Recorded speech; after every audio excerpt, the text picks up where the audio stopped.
Layout and model of the foundations of St Michael's Parish Church to commemorate the first parish church of the town of Lublin, demolished in the middle of the 19th century. Lublin Parish Church was erected at the end of the 13th century and extended by a tower and 7 chapels in the 16th century. The church complex included a graveyard commemorated with an epitaphic plaque, a presbytery at 11 Grodzka Street, a curate house at 9 Archidiakonska Street. So presumably, just wondering where you could have put a graveyard. Possibly some of those tenement buildings are built on top of it these days. But that's just a guess, of course. Józef Ignacy Kraszewski's lodgings in the years 1826 to 27. He, then a pupil of the Lublin Province School, lived in the tenement house at 24 Grodzka Street in the Old Town. He was later to become the author of several hundreds of historical novels. Crikey. An Ancient Tale, among others. A sgraffito portrait, oh hello, on the wall of the building is a reminder of his association with this place. Kraszewski did not spend a long time in Lublin, but the town's buildings, streets and alleys remembered by him became the setting of many of his novels. In Romanów, in the Lublin region, district of Biała Podlaska, in the mansion where Kraszewski spent his childhood, there is a biographical museum presenting the life and works of the writer. Here we're just left with this.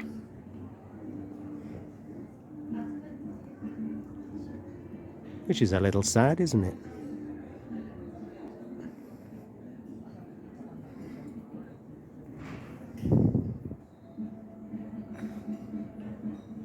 But if you are thinking of opening a hostel right in the Old Town, need you look any further? Just a thought.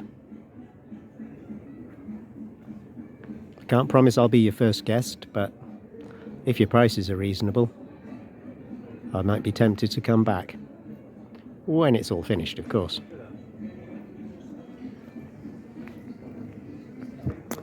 I'm sure many people have come to Lublin and thought, potential.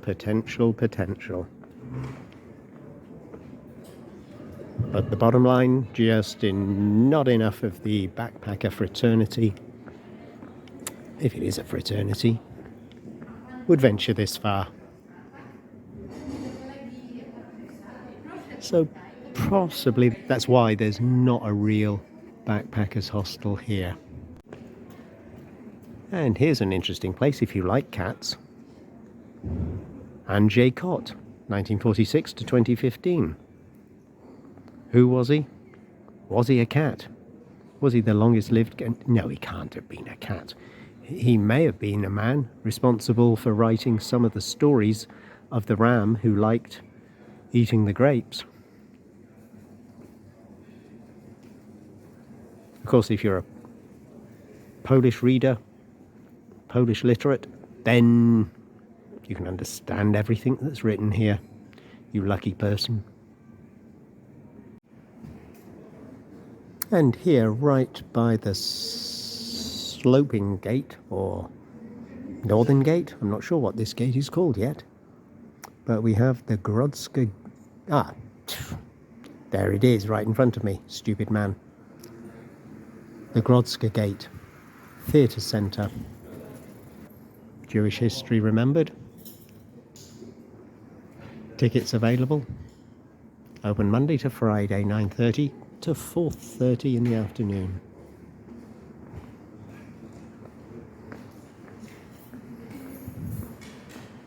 Brama Grodzka, the Grodzka Gate. Sounds of the City, Town Privileges and Bourgeois Traditions Trail. Well, that's different to the trail I thought we were on. And there's also a trail of the remembrance of the Lublin Jews. In the past, the gate guarded the entrance to the town's defensive walls. It was also a link between the Christian and the now non-existent Jewish part of Lublin. Thus its other name, the Jewish Gate.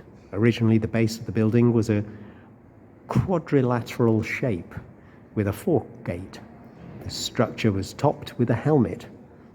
In the second half of the 18th century, it was rebuilt in a neoclassical style in accordance with the design by Dominic Merlini, that man again, and thus lost its defensive features.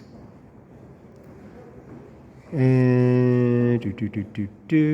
the gate from the side of the old town are the reminders of that change. The building is currently the seat of the Grodzka Gate NN Theatre Centre, a local cultural institution whose mission is to protect the cultural heritage of Lublin and the Lublin region.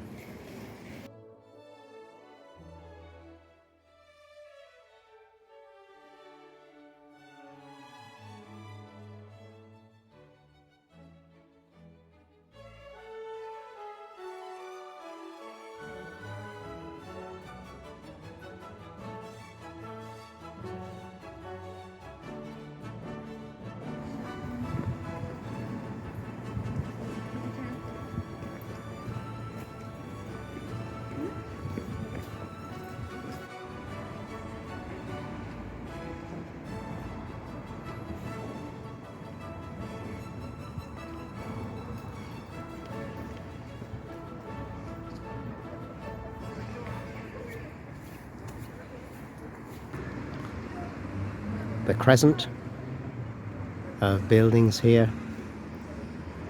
Interesting and very different shape to what you might expect on the periphery of the old town,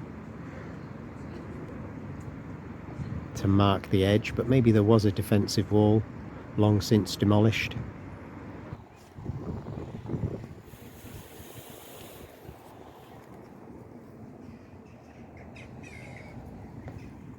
And here is the crescent. And the old bus station over there.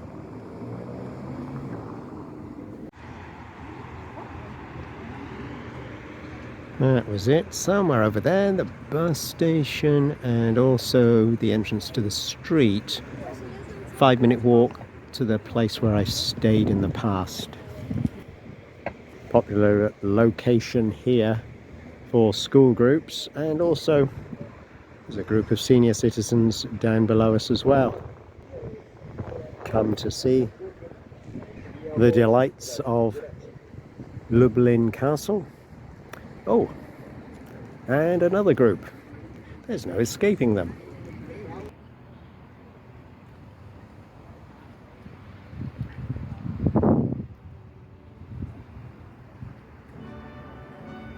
Oh, and it looks as though we've got an exhibition of Tamara Lempicka's work.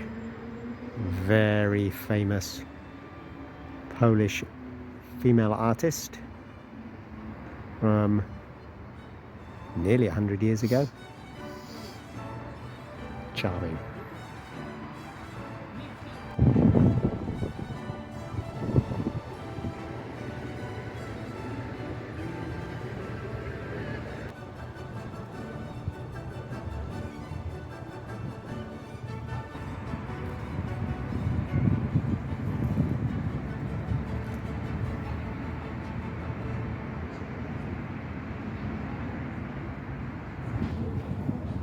And here we've got, interestingly, separate schedules. It seems slightly different for the permanent exhibitions, the Holy Trinity Chapel and the Keep. You might want to bear that in mind if you want to see everything. What time of day and on which day will best work out for you.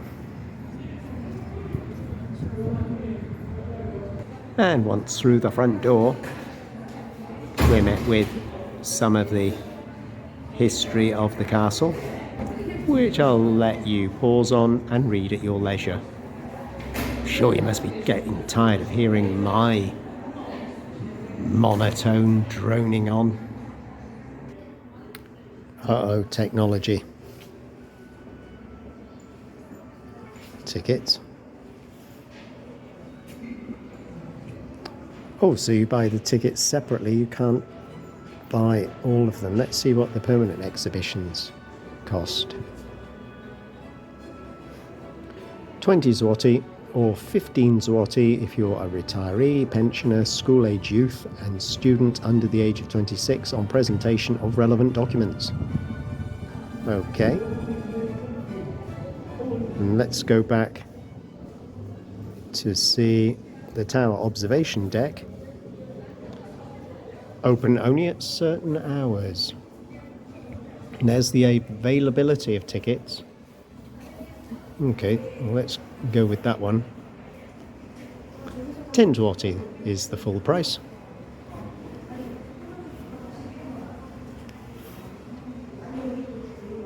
And the Holy Trinity Chapel and Lapidarium, where you can lap up artistic grave headstones. 15 zloty, so you're looking at 45 zloty for everything, which is going to be something in the region of about 10 euros to see everything, if that suits you. And if you can work it in within the times. A book on Tamara Wempicka, not Lempicka, Wempicka's artworks.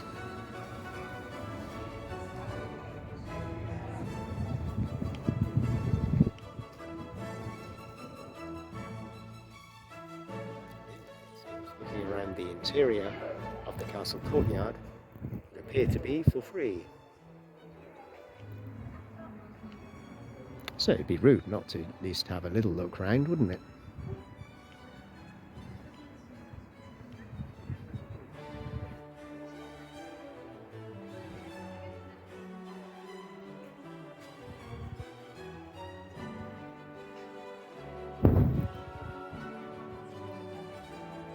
Many faces of the poster, so it looks as though we have an exhibition of posters here as well. So I do like that it's not just historical, because I know that will put some of you off, but there's some unexpected exhibitions going on here, so I encourage you to come along.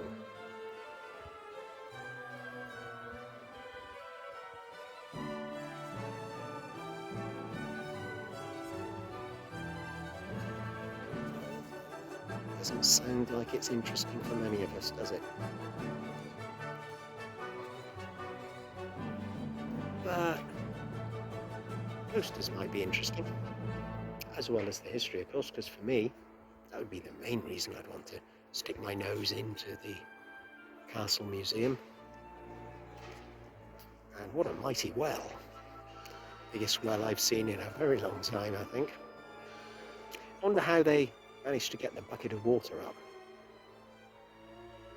And that says up there 1979, so a reconstruction presumably. Yes, it must have been.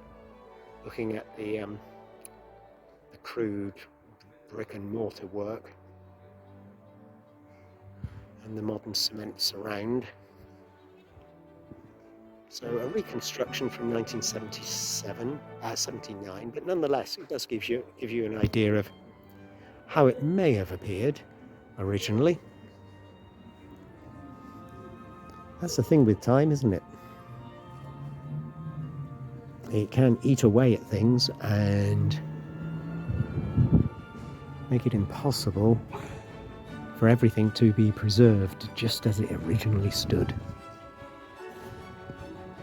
But we have to be thankful that we've had some reconstruction going on here, and certainly looking at this, which must be the observation tower, a heck of a lot of reconstruction over the centuries, I would suggest.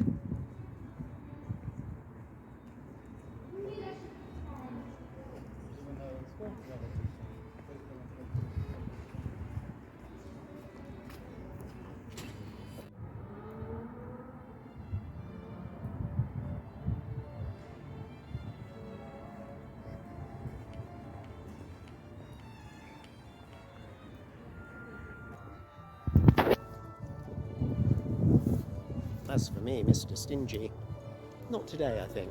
Not today. the road goes ever on.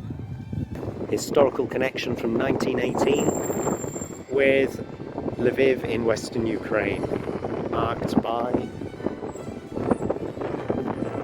this rather sizable statue of a lion.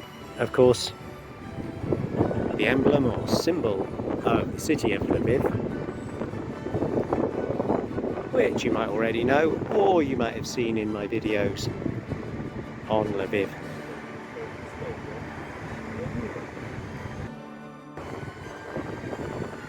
I wonder if it's at all possible to take a selfie getting the castle, Leo the lion, and me.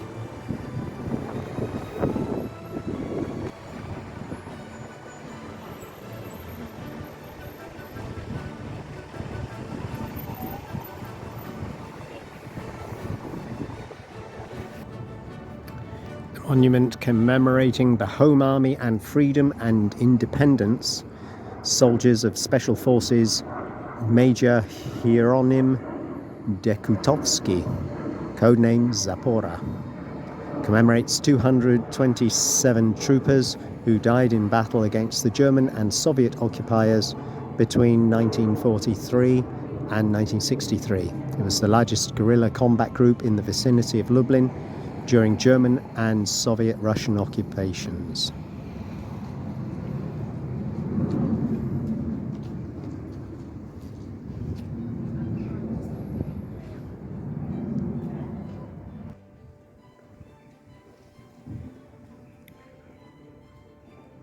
So a small marker, boundary of the ghetto, 1941 to 1942 here in Lublin.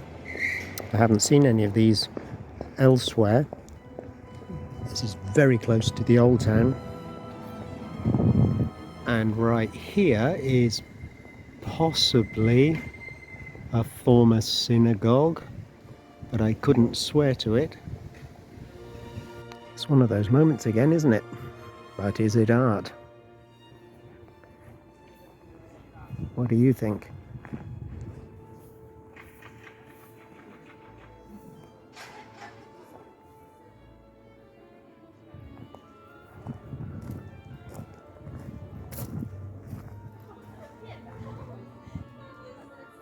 I would say not to my taste, but I'd rather have this here than just a white wall. I think it does its job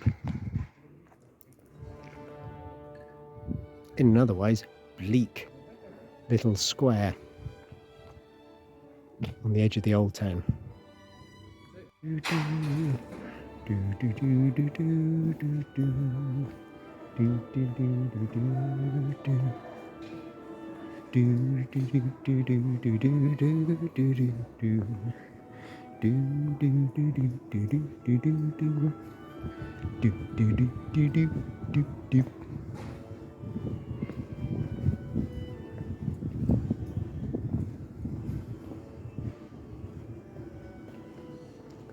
Ribna 1.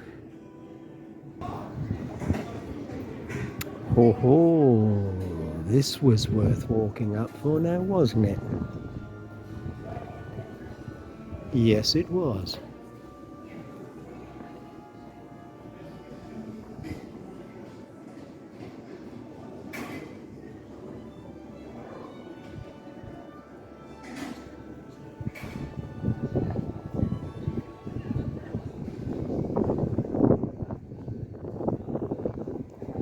Catching it before it completely falls off the archway, I think.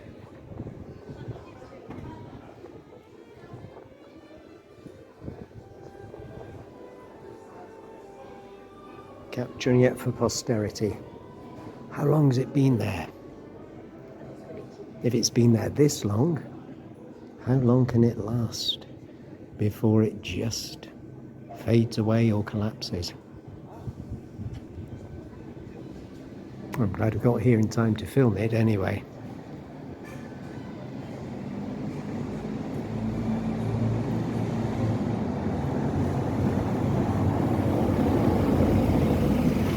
And we're right on the edge of the old town again.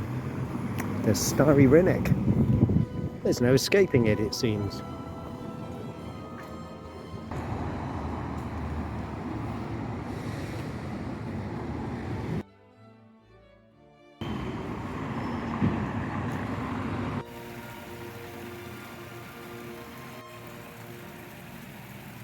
I hope you enjoyed our little walkies around Lublin Old Town itself and up and into the courtyard of Lublin Castle. If you didn't dislike the video, if you didn't hate it, I'd be grateful if you hit the like button. If you feel like seeing some more, seeing where the road will actually take me next, feel free to subscribe. It costs nothing. Until the next time.